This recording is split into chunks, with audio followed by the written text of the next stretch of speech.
Access granted. God, Church. Perfect.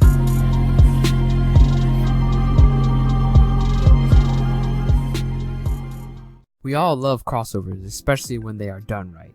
It's just some special feeling in the heart akin to nostalgia when we see two or more separate worlds we love interacting with each other.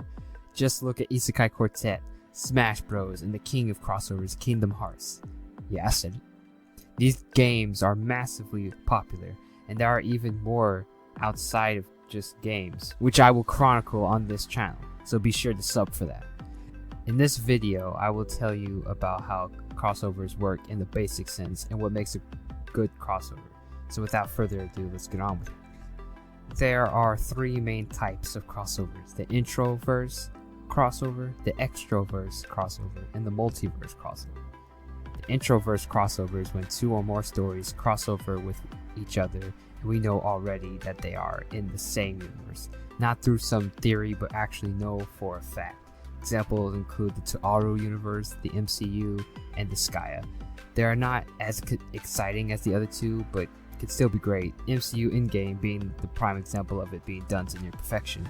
If you world build well enough and plan ahead enough, then you too could write an MCU style crossover event that matches and even surpasses the other types. The extroverse crossover is the one most known and well liked. It is when two or more franchises cross over with each other, or universes that you wouldn't think would cross, or is obviously non-canon. This one is used for fun and is non-canon most of the time. They do have an important role, however, in achieving a certain goal I have. Examples include Power Rangers X CMNT, DBZ X One Piece X Toriko, Jump Force, plus more. The final one is the multiverse crossover, which is usually characterized by being canon and is not known until it is shown for the first time. These crossovers show the audience that the story that they are experiencing is a multiverse. It can also be just stated by the author, but that's no fun. Examples include the Clampverse, Natsuverse, and the Nitro Plus verse. For multiverse and extroverse, there are two subtypes, which are World Cross, the worlds themselves crossover. Think Jump Force or J-Stars. It could be sections of the world or the entire thing. Character Cross, the characters themselves crossover, which is the norm. With the general explanation done, let's move on to how a good crossover can be done, excluding His Majesty Kingdom Hearts because it is a miracle crossover and won't follow everything I'm about to say. I'm tired. When making a good crossover, you have to think about the genre and design of the world that's colliding. Do the worlds both have similar art styles? Do they have similar stories and the same genre? How big are the worlds you want to combine? Is one a multiverse while the other is focused on a city? Would you suggest the city is within that multiverse? What would be the consequences? A bad example would be if One Piece and Kids Next Door are crossovered. Yes, it would be interesting for a quick laugh, but the genre is not similar enough and the time period would cause complications, but it's not the worst thing that can happen. This is of course assuming we're crossing their worlds over. If it's just the characters chibi mode for One Piece, then maybe. A good example is Link in Soul Calibur. Similar genre of stories, similar world elements, he fits pretty well there. If you want it to be theorized to be canon, you also have to power scale the universes involved.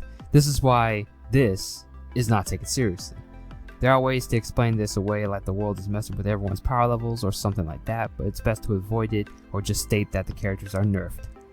The second component is to always try to explain how this merger happened.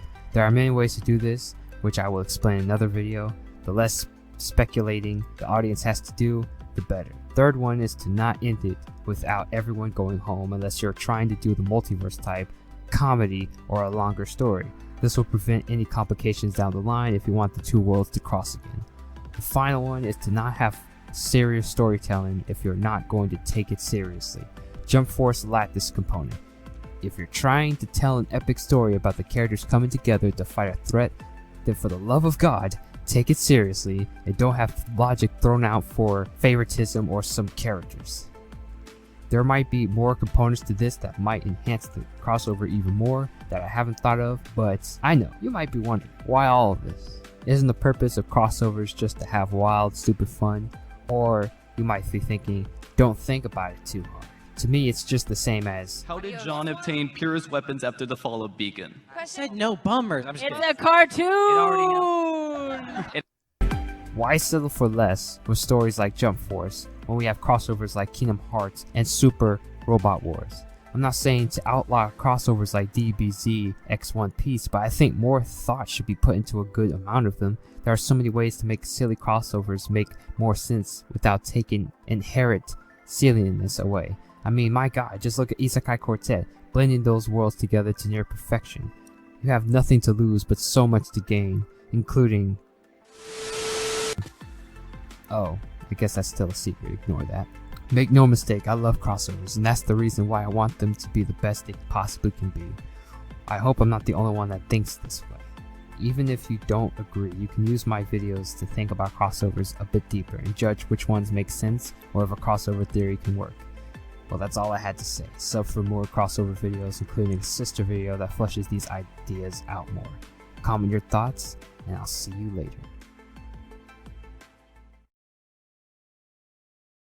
If you're going to write your own crossover, or you just love crossovers, then please take your seats, crewmen, because here are the ways crossovers that fall under the extroverse type can happen. First way is what I call the collision, and this is when the two worlds literally merge into one because of outside forces. This method is not really a smart decision if you want your crossover to be possibly canon, because it leads to too many questions, like why so-and-so was not here for this crisis. There are ways to get away with it, like if you answer all those questions, or do what our second method does. Examples of this include Warriors Orochi, Marvel vs. Capcom Infinite, Jump Force, and DC vs. Mortal Kombat. Only Orochi was done well because the merger made a new world and the scope was small. Second way is the Great Enemy, and it's a method that causes the first most of the time. This is when a powerful being or object brings the worlds together or people together, along with their memories to create the new world there sometimes.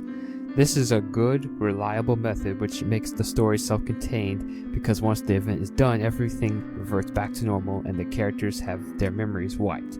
Examples of this are Dengeki and BlazBlue Tag Team.